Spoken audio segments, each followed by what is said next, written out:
So here we have the Ford Fiesta on a 13 plate. I'm going to start off by showing you around the outside of the car, and then we'll hop in and run through some controls on the inside. From the outside though, you can see it's a 5-door car with alloy wheels.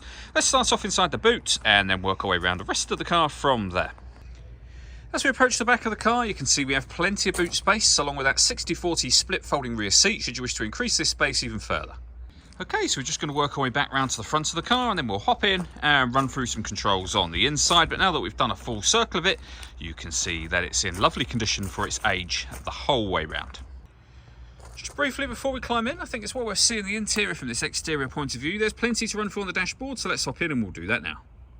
Okay, now that we're inside the car, we're going to start with the dials. On the left-hand side, we have the rev counter, and on the right-hand side, the speedometer. In the middle at the bottom, we have the fuel gauge, and then above that, you can see, firstly, the total miles of the car. They are 99,751.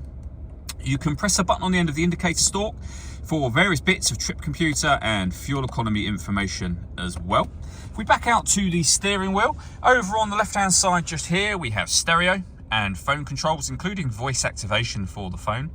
Of course, you can't use the phone buttons until you pair the phone up to the vehicle, and that is done by pressing the phone button just here and then following the instructions on screen there. So you would add a phone. We are going to close that down for now.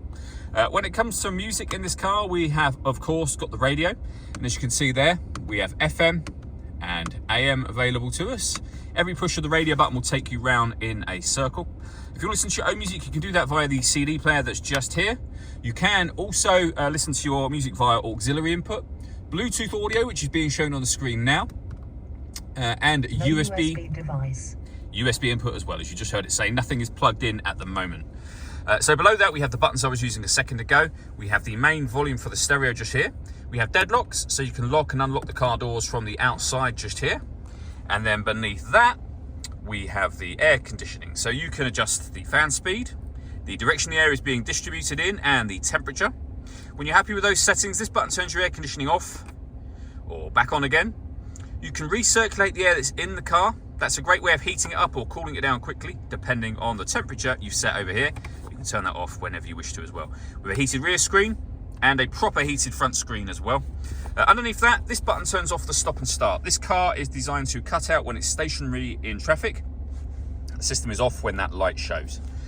We then have a 5-speed manual gearbox. And beneath that, a 12-volt charging socket and the auxiliary and USB inputs I mentioned a moment ago. All that leaves me to say is thank you for taking the time to watch this video. If you'd like to come see the car in person and have a test drive, please feel free to give us a call here at Surrey Specialist Cars. We'd love to hear from you soon.